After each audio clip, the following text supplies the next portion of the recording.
Welcome to another episode of the Straight Up Chicago Investor Podcast. I'm Tom Shellcross, licensed agent with Second City Real Estate. With me, as always, is Mark Ainley, founder and owner of GC Realty. Mark, almost botched the intro. You almost had me.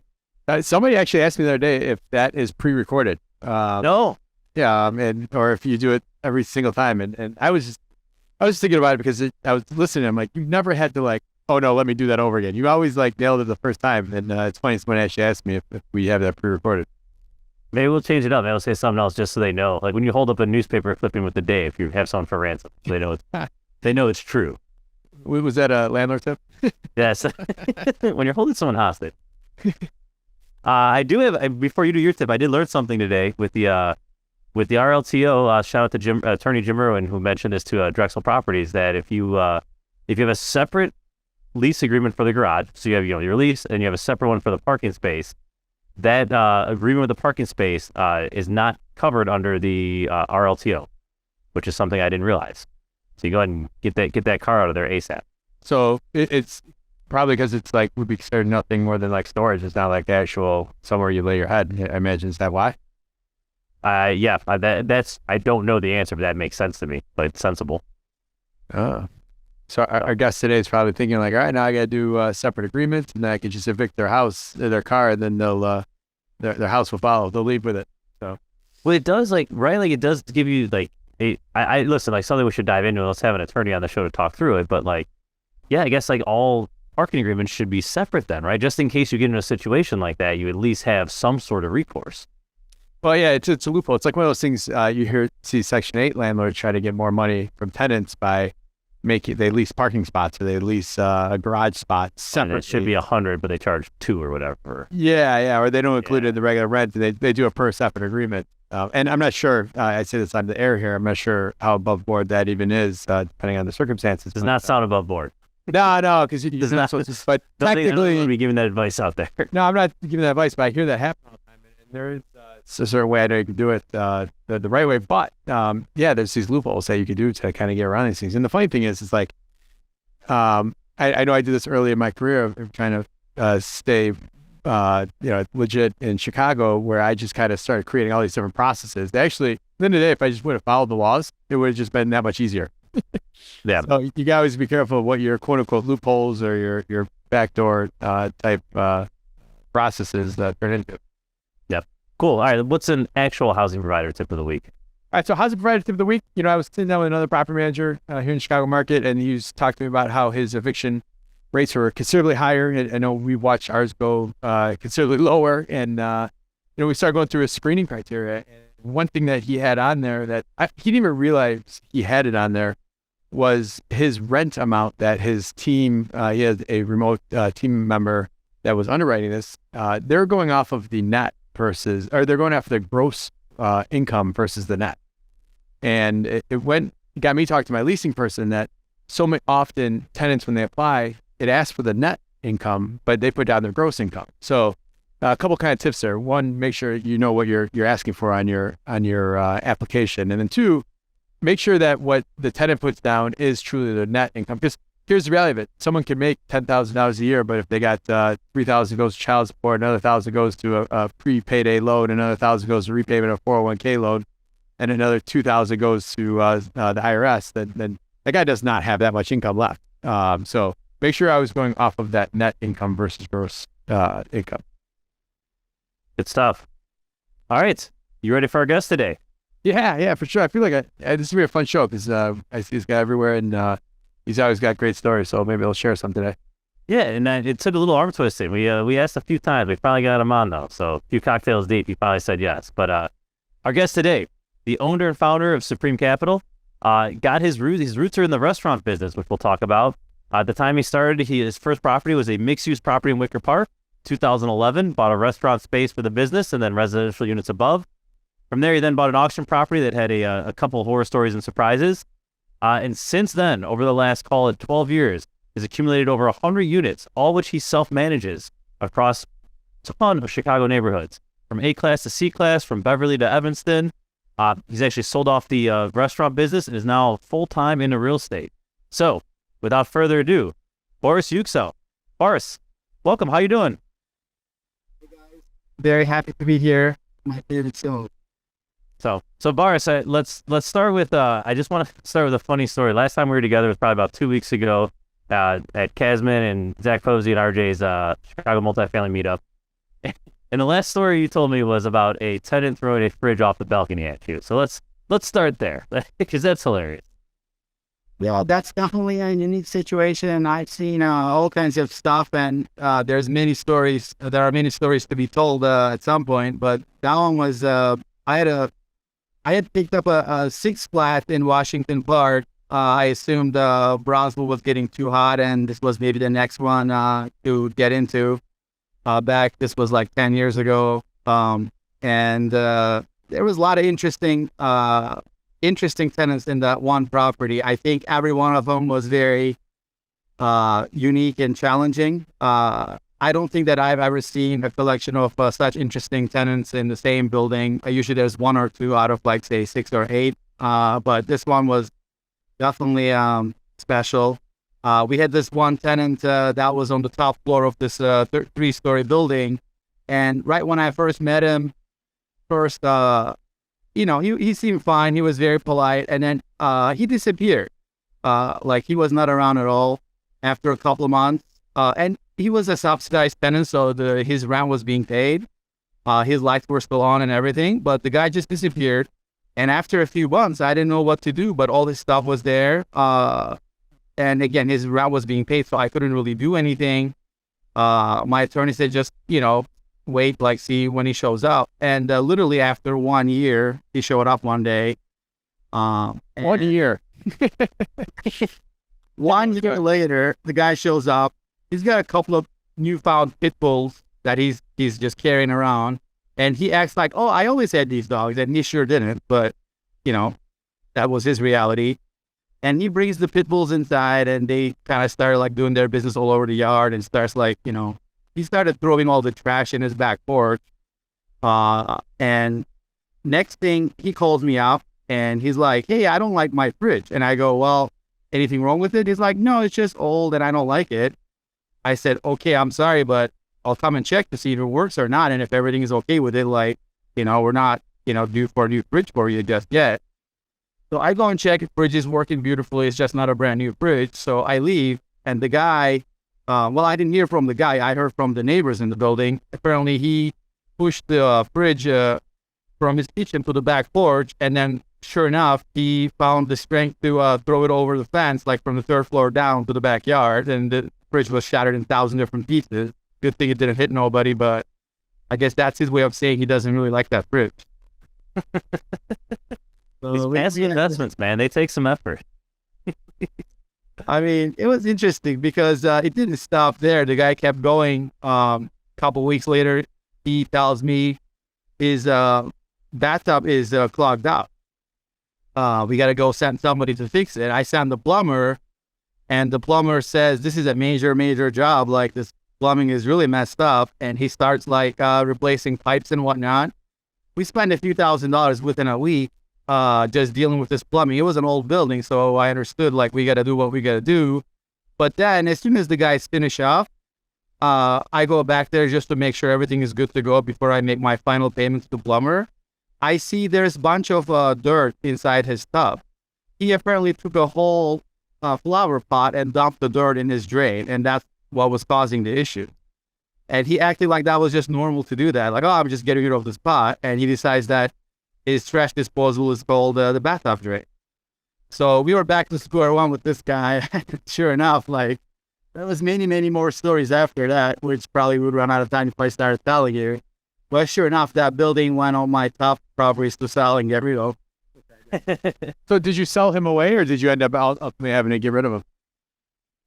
He came with the package when the building was sold. Yeah. So let's take it back here. You were in the restaurant business, right? That was your bread and butter. You came over here and you had success in there in Wicker Park. What made you think of buying a space instead of renting? Like, let's start right there. Just, you don't own anything. Why did you want to own the restaurant space and the apartments above? So, my first job out of college, I was working as a management consultant for a big company, and I did that for a number of years. but I always wanted to do my own thing and be entrepreneurial and start my own business. I just didn't know what I was gonna do. And then my cousin suggested, "Hey, you really like talking to people, and why don't you consider like opening a restaurant bar?" And I thought that was a pretty cool idea. And I started doing a research, and I worked with somebody actually for a year. I moved to New York, and we were gonna open a place. It didn't work out. I moved back, and I was like, okay, I want to open a Spanish tapas restaurant.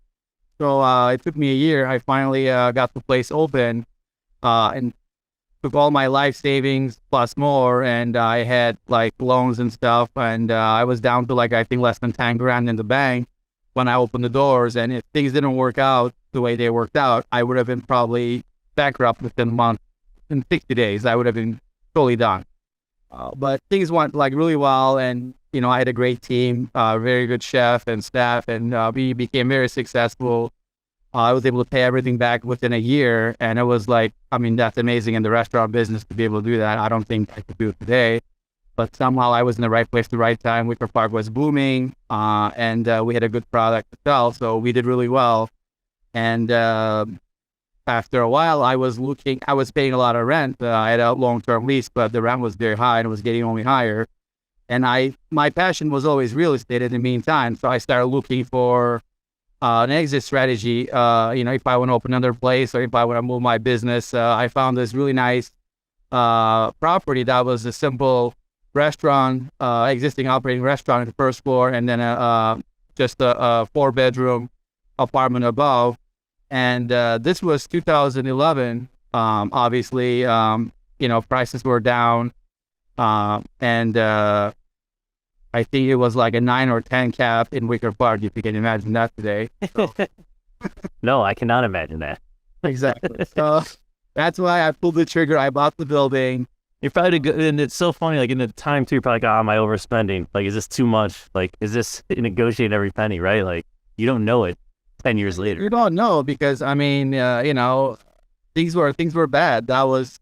In hindsight, we can say, hey, you know what? That was the time to back out the truck and buy whatever you could find, and it didn't even matter. But we didn't know that at that time, right? Yeah. But what parallels was there coming out of the restaurant business into real estate? Like, what skill sets were you able to take with you? Well, I've always been a numbers guy, very analytical, and maybe to the point of like overanalyzing things. And I always had my spreadsheets, and I ran the restaurant the same way I ran the mixed-use property. Here's the rent roll, and here's your expenses, and make sure like you're hitting your target, things like that. So, and as far as I understood the challenges of the restaurant business, and my tenant was a restaurant too. So sometimes, there will be some delays in their rent, but I could pop in there and see how they're doing business-wise, and I was comforted by the fact that, they were actually busy, that they could pay the rent. So I understood how that operated. Cool. All right. So talk to us about, purchase 2, 3, 4, like you get the bug here, right? You still have to have this liquidity to run your restaurant business. How are you still able to say, yep, I'm going to do this. I'm going to buy a 3-unit, a 6-unit. Like, where did you go next? And why did you look in the neighborhoods you were looking at? So actually, it's another funny story, but I bought this one property, and then I just went back and refocused on the restaurants, because that was actually 60 plus hours a week kind of endeavor. I opened another restaurant in the meantime, also like in the Ukrainian Village area. So I was just going back and forth managing these restaurants. I had like about 50 employees, so that was pretty intense, but whenever I could, I always looked at like what was listed and trying to see if I can find another deal. And the following year, a broker came to me and said, "Hey, there's a lot of foreclosures, a lot of auctions going on. I got this great deal that's coming on the auction block. You should buy it." And I say, "Okay, what is it? What kind of property?" And he goes, "Oh, it's a 10,000 square foot office in Edison, Illinois." I'm like, I don't even know where Edison, Illinois is. I'm a city guy. I know nothing about office buildings or how to manage them. And he's like, no, this is the deal of the century. You must get it. Like, I'll get it for you. So I said, fine. I pretty much took, again, like everything I got, plus I borrowed some from somebody because it was supposed to be the deal of the century, right? So I put everything I got, and we got this property purchased at the auction.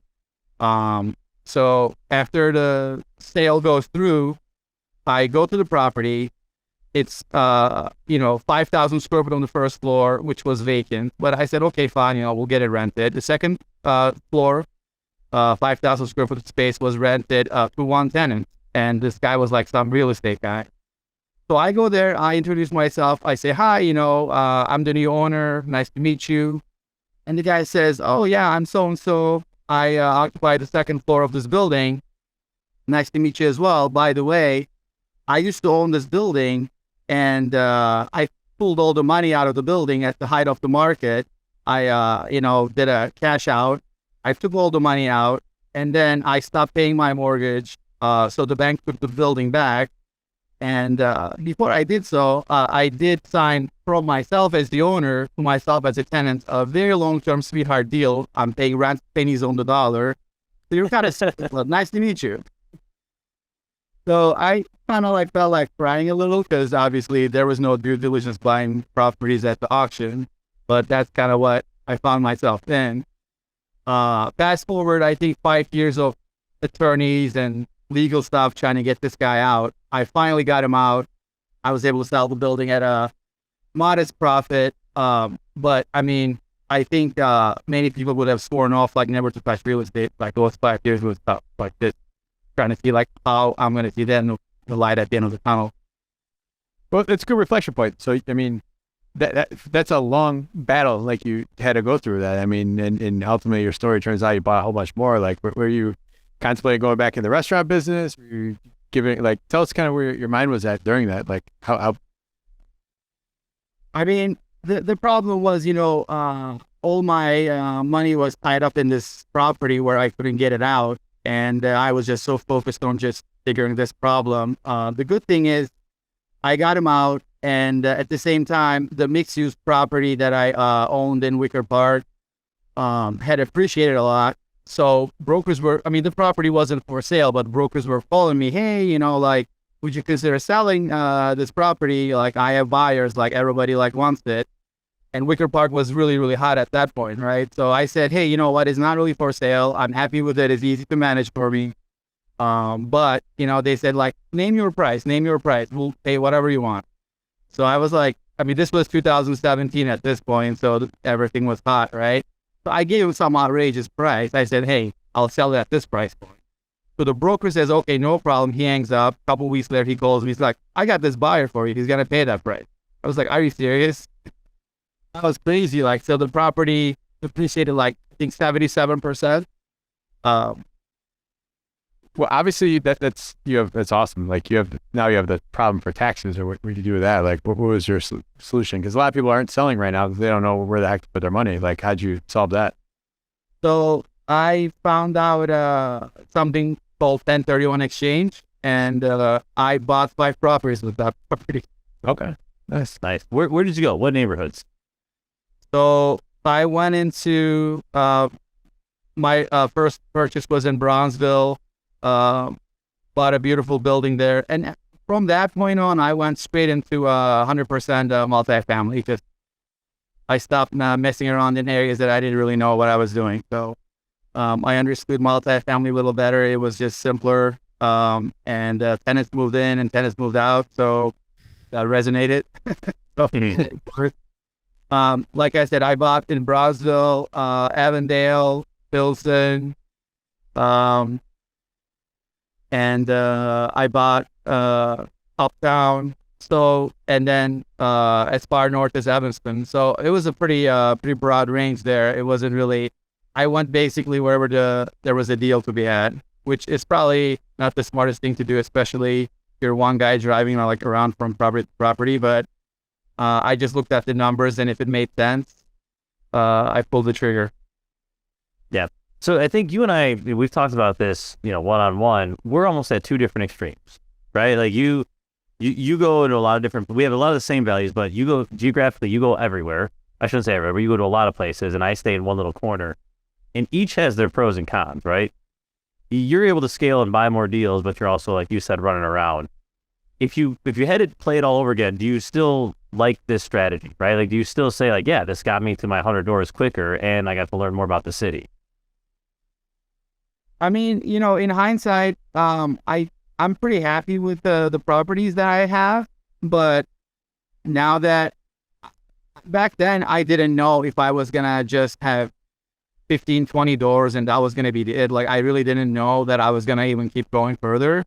Now that I know that I was able to go in triple digits, I would probably try to focus at least like maybe north side or south side, as opposed to like everywhere. It would be a little easier, I think. But again, I think all the properties like have been very good, so no complaints there. But yeah, if I could go back knowing what I know now, I'd probably try to make it a little easier. Yep. And probably one of the questions on most of our listeners' minds right now is the capital to scale, right? So you sell the mixed use in Wicker Park, that gets you rolling.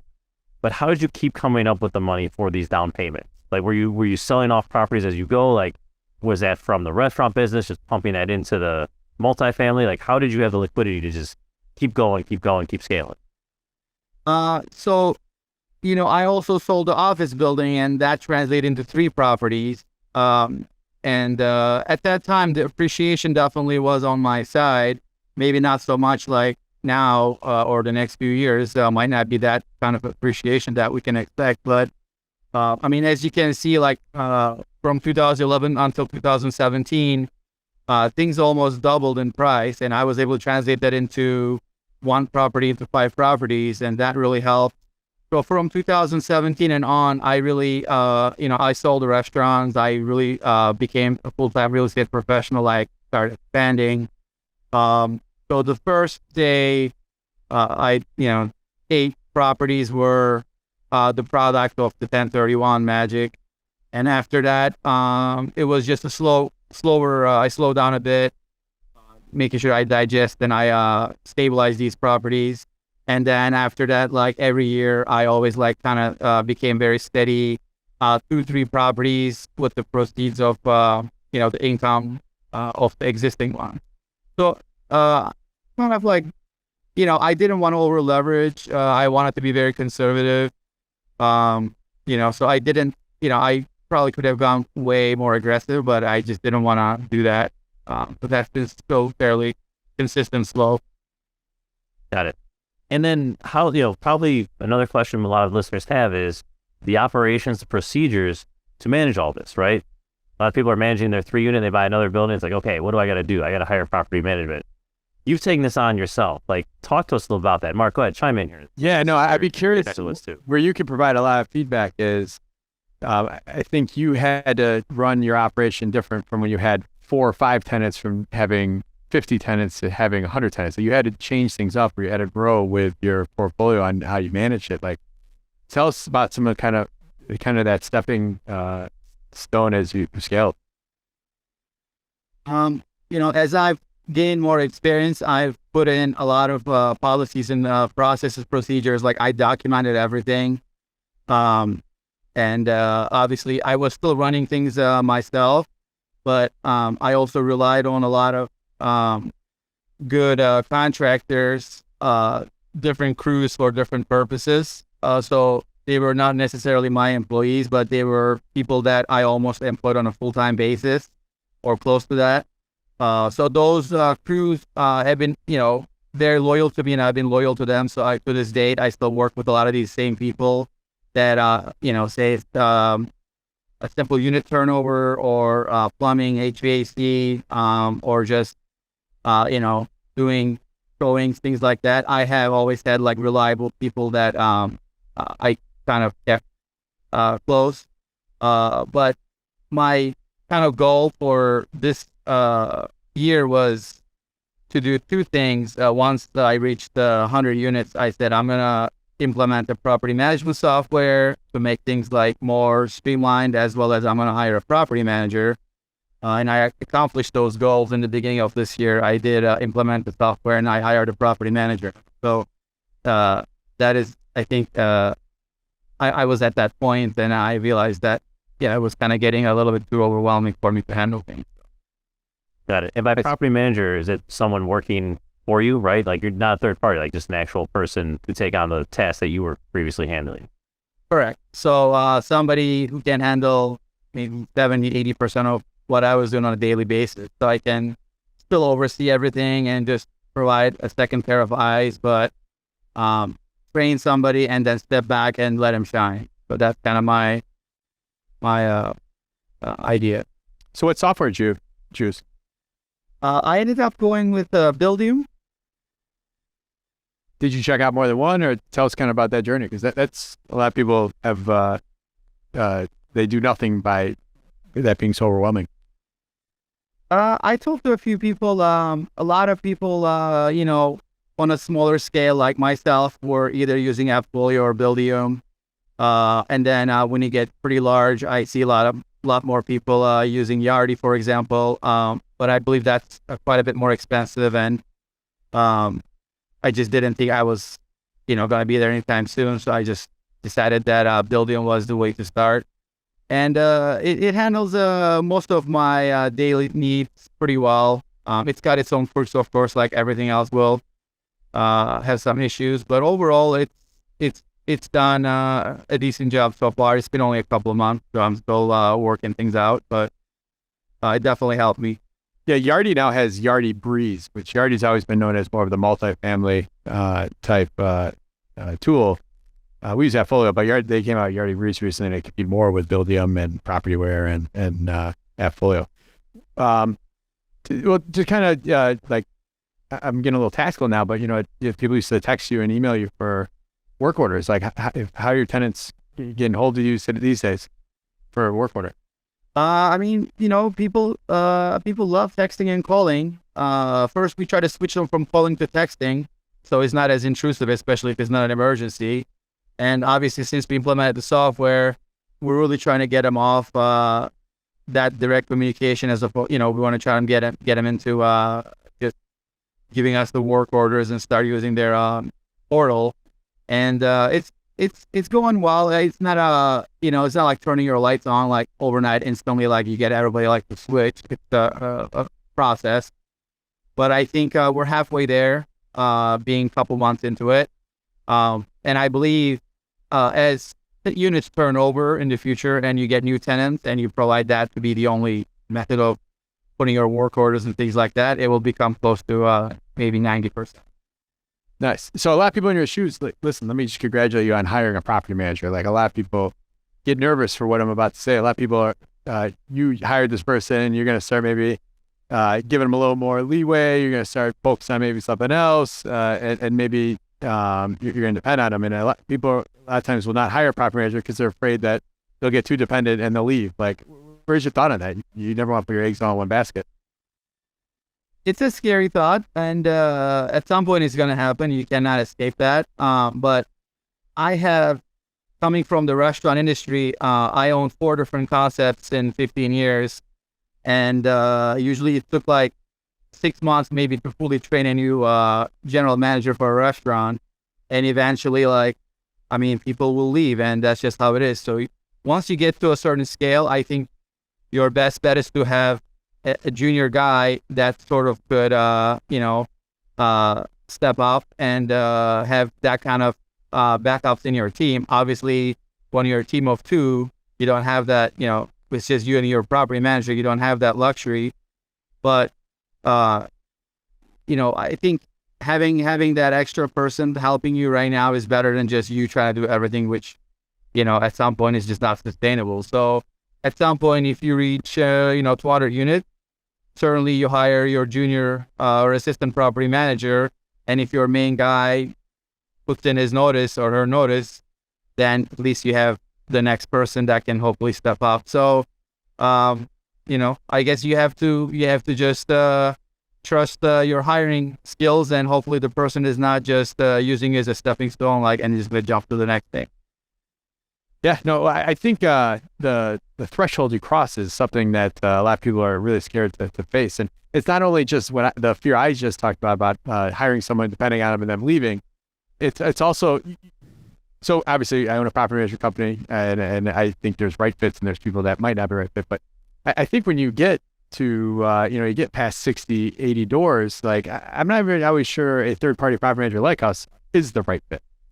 Because I think you could in-house these things like you're doing and be able to, but you've now created another business, and that's what some people don't want to do. And that's why we have clients that have more than 50 doors. So it becomes a decision point of what you want to do next in your career. Now, you have a property management company that serves yourself, at John Warren. He can turn around and service other people as well too, and cover some of his overhead for his property management for what he's doing for himself while not really changing activities. Or I got the people in place. So this is something I keep talking about with various investors as, here we are 10 years into this real estate cycle, and people have accumulated a lot of properties, and they're asking like, should I hire somebody? Should I hire a property manager? Should I hire you, Mark? Should I hire everyone in Mexico and outsource everything for my leasing agent? So these are big stepping stones that sometimes the decisions made can change the course, good or bad, in the future. Because sometimes you make the wrong step or something you're not comfortable with. Some people are just not comfortable with hiring a property manager because they don't want to manage a person, or some are not hire a property management company because they don't want to see 14, 16% of their revenue go towards the various expenses, property managers, or the additional maintenance costs. So it's kind of something that's talked about more and more right now as people have built up their portfolios like yourself. I think say you're a W-2 employee somewhere, and you got a good income, and you kind of want to do this real estate thing on the side, and you have accumulated like 10, 15, 20 units. I think hiring a good third-party property management is, in my opinion, the way to go. In my case, I became full-time, and I, got it to the point that I could manage it too. And at that point, it kind of made sense for me to do it in-house, not only because, it's more control, and owners want control, of course, but also the fact that I have properties from Beverly to Evanston, and I don't know too many property management companies that want to handle things that are so spread out. Like, it's always another challenge too. Usually property management companies would like to focus in some areas and not like just all over town. So that's always like another consideration as well. But yeah, I think once you reach like a certain number of units, you got more scale and efficiency, and you can kind of build your own team. And I'm not necessarily looking to managing as a third party, but you never say never, right? Anything is possible. Yeah. Spars, let's talk about those, all these different areas you're in. There's obviously trade-offs from A, B to C, and then going back up the ladder. What's some advice you'd have for someone who's just looking now, right? And they don't know where to go. They're new to the game. They want to invest in Chicago. They're saying, hey, where are you having the most luck? Where should I be looking? Some of those like generic questions you get at a meetup. What's your response to them? There is a lot of, Chicago is the city of neighborhoods, right? So you got a lot of areas, and it just depends on, I guess, the person's tolerance for risk. If you want something with absolute safety, of course, you're going to stick to the A and B areas. If you want to be very adventurous, there's plenty of those C minus D areas. Mm-hmm. I wouldn't recommend the D areas, obviously, because, it's a safety issue sometimes. But I'd say look in B minus D areas to start off your journey with. And then, kind of once you get comfortable and you want to just kind of maybe sell those after some appreciation and do something that's going to be a little bit less, smaller cap rate, less yield, but easier to manage, you can kind of progress towards the B areas. And with that, I mean, you can look in lots of different parts, I would say, west of Pilsen, south of Pilsen, Bridgeport area, back of the yards. I think we just had a guest on the show that was talking about that. Those areas are, I think, great extensions of the existing market forces that are helping, lift the boat. So Little Village, or if you want to follow the the blue line that keep going northwest, right? Like back 20 years ago, Wicker Park was the place that became the Logan Square, then became Avondale, and it just keeps going. And you got, a path all the way to the airport, I believe. So you kind of go that way. You can go just west of, the West Loop. People always look at areas like Garfield Park as the next area that could pick up a lot of appreciation. I think West Humboldt Park, people are always looking in those areas as well. And if you're a little bit more adventurous, maybe you go into Austin or just more west. So I think there's, depending on your risk appetite, there's a lot of different directions you can go. But I would just maybe start with some C areas and work my way to B areas in summary. Well, I'm sure both of you guys can chime in on this question, but since you have such vast experience, I think you'll add value here is like a 3-unit or 6-unit in Washington Park versus your building in Evanston. Like, talk to us about the time commitment for management or the resources you need on an ongoing basis, because I think a lot of people underestimate that. So I'd love to hear kind of your experience. So obviously, I have all these different locations, and that brings a ton of really good knowledge. I would say if you are looking at 2 properties, one in Washington Park and one in Evanston, and they both look like they're 7 caps on paper, or let's say 7 caps, right? The one in Evanston might be a true 7 cap. The one in Washington Park will be more like 4.5 cap after you deal with it and you put any value on your time. So yeah, you'll be close to cutting it in half if you really factor the time cost of things. Because I would say on average, in a given week, I'm saying in 1 week, I would get 6 or 7 calls from my Washington Park building, and I think in Evanston I get a call once a month. So you do the math, like how many more touch points there are, and imagine most of these calls result in you having to go and fix something or spend money on handling a situation. We had tenants that brought a bulldozer to the backyard and tore up the backyard for no reason. Just stuff like that happens. So there's no explanation there, man. Boys. So yeah, there's you really have to know your underwriting, I think, before you choose the neighborhood, pull the trigger on a neighborhood. Understand what needs to invest in that neighborhood.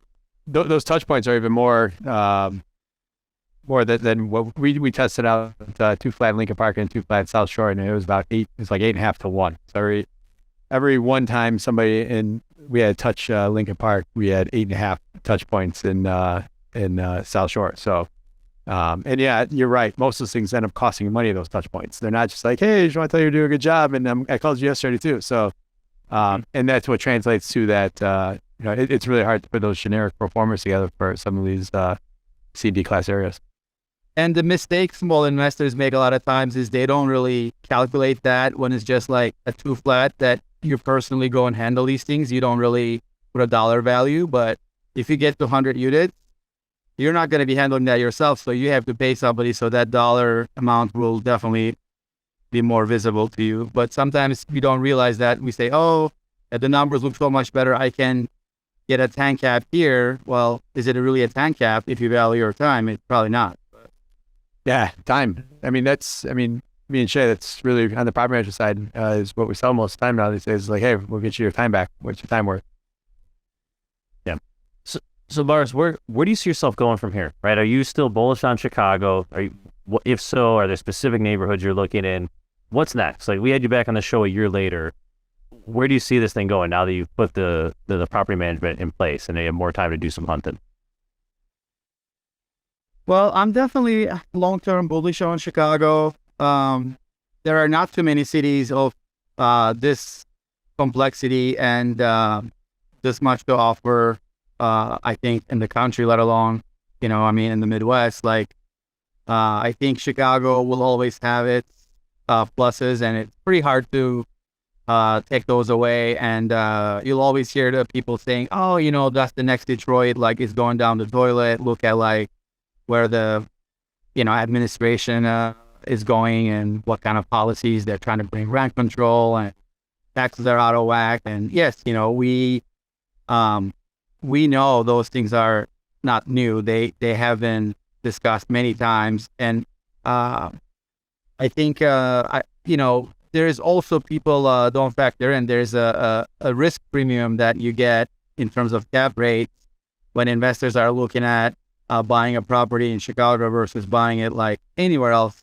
They add those prime taxes, policies, all those things. They add those risk premiums, so you get a much higher return because of those, which hopefully to an extent compensates investors, higher risk, higher reward perspective. But as far as, for me, I definitely always like to, be active and be looking. But I don't have unlike some people, I don't have an agenda where I say, okay, this year I'm going to buy this many doors. Like, I don't have a system like that. I look at the same amount of stuff every day, every week. I'm very consistent. I talk to brokers on a daily basis. I got my eyes and ears on the market, but that doesn't necessarily have to always translate into a purchase. All it does is it translates into how many deals I analyze on a given week, which is a lot. And if I come across a deal that I think is too good to pass, I will take it. I'm not going to say, oh, right now the interest rates are a little bit high or a little bit low. Let me wait. I mean, those things I have no control over. So trying to time the market is a foolish thing. So I think you buy when you find the right deal based on your buy box. So with that, it's hard to say, obviously, but next year we could be talking and, or maybe in 2 years, I should say, maybe I'll be doubling the unit count I have. Or maybe I'll be like, oh, I sold half of the stuff. Like, I'm just taking it easy right now. Who knows? So it just really depends on if there are opportunities. I think that, at some point in the future, I will definitely go up towards 300, 400, 500 units, maybe 1,000 in 10 years. Who knows? And that'll be a different conversation. I'll probably have a lot more to say in different neighborhoods back, at that point. But so for now, I think I'm just gonna see if there are good deals, and if there are, then I'll be there for it. All right, man. We can wrap with that. Good way of going out. You ready? You ready for the questions? Sure. Yes. He's a listener. He should be. Yeah. Memorized right here. All right, you ask him then. No. What is your competitive advantage? How are you able to do all this while others wish they could? I think my advantage would be that I do pay attention to the numbers, and I try not to let my emotions drive the decision, but more just take a look at all the different variables and analyze the numbers. That has definitely served me well. And buying real estate should not be an emotional purchase. I mean, there's some emotion, of course, but you need to not be pressured by the salesperson or a broker into getting into the deal because of fear of missing out. Yep. Boris, what is one piece of advice you would tell someone that is yet to buy their first property here in Chicago? My advice would be to make sure you understand how to underwrite it. I think just goes back to what we were saying. You need to understand how the property compares to other properties that were recently sold, of course. Look at your comps, but also understand if the broker is showing you OM and it shows 15% expense ratio, maybe question it. Don't just, okay, I'll take it. Sounds great. All right, awesome. Know your numbers. What do you do for fun? For fun? Well, I play soccer once a week, and that's a lot of fun.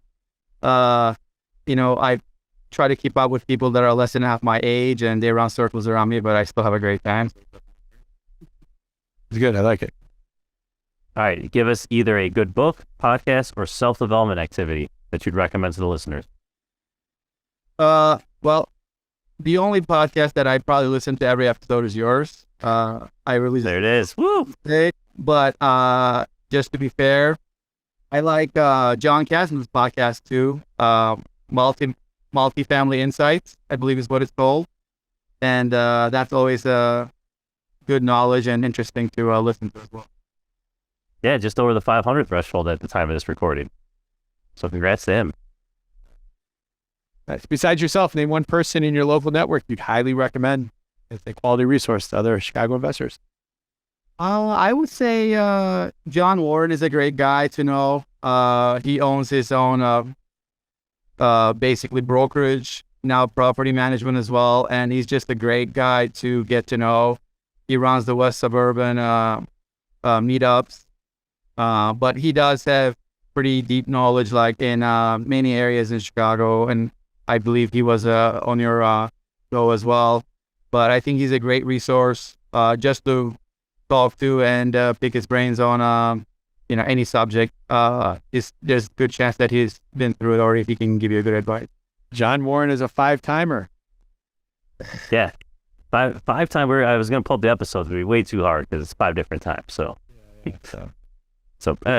Alex, you can link to that in the show notes for us. But Boris, thank you so much. You provide a ton of value to our listeners. How can they learn more about you? Is there any way they can provide value to you? Oh, absolutely. They can reach out to me on LinkedIn, just putting my name in there, or also Bigger Pockets is another way to reach out to me. If anybody wants to reach out and say hi, connect, just ask for any questions that I can help with. I'm happy to help. If you have a great off-market property that you want to partner, just go ahead and shoot me a text or shoot me a message, right? There you go. Now, if you get one done, though, like me and Mark take our cut. Basically, brokers here. We won't charge a full 5%, but we'll work it out. Yeah. All right. We were here for the Chicago Fact. We are. We play for Dana D in Beverly. She's a Sox fan. Dana D, if me or Boris get this question right, you'll get a $50 gift card brought to you by our sponsor, NEGC. So NEGC has been on the show talking about helping people with turnover. So if you need rehab work or turnover work, NEGC can help. But Dana, one of us will hopefully get this right. So if it's multiple choice, we got a 50% chance. All right. Well, I know our guest today is I think he's into cars. He's definitely into cars more than I am. So we went down this route for it. So although Chicago never quite rivaled Detroit as the nation's auto capital, during the first decade of the 20th century, Chicago had how many companies tied to the production of automobiles, producing over 65 models of cars? So again, the question is, how many companies we had tied to the production of automobiles during the first decade of the 20th century? So your options are 6 companies, 15, 28, or 42. That sucks. I'm just barely guessing. Well, yeah, why would you know this? It's episode 200 something. I can't. The gimmies are gone. It's just. Well, I will go with 6. All right. Boris, what are you going with? I'll do 15 just to add some variety here because I had no idea. 28, boys. Really? That many? 28. I was trying to think of A lot. That's a lot, man. 28 to produce 65 models of cars. Wow. It's yeah, all right. Man, Dana D, I'm sorry. We're gonna put your name back in the hat though. And we'll get you pulled again and hopefully me and the next guest, maybe Boris, will be back. We'll get it right. It's hard. Yeah, that was I'm a little shaken by that one. That was just really hard, Tom, man. That was Oh, come on. You guys want laughs the whole time? This is supposed to be a true podcast. listen, Dana here telling fluff about how easy this is. We're not making the Chicago facts super easy every time. well Dana Gotta be D, in line with our actual show. Dana D, I'm gonna send you out the $50 gift card because I just think Tom was being really unfair today. So Dana D, you get the $50 gift card brought to you by NEGC. Thank you for Yeah, when your tenant stops paying rent too, Mark will cover that for you. No. Just no need to be. You know what I mean? It's okay, Tom. It's okay. All right, awesome. Well, Tom, thank you for stumping me today. Boris, thank you for coming on. Listeners, check out our Meet the Team. We have now up on our podcast, or Build Your Team. I'm sorry. On our website, we have a variety of resources for you to build your team to help you be a successful Chicago investor. So me and Tom get ask referrals all the time. So we decided to put our some of our sponsors, some of them are people we use, and we put them up there to refer for you guys to use. So check it out on straightupchicagoinvestor.com. Tom, thank you as always. Boris, thank you for coming on. Listeners, we'll see you next week. Thanks all.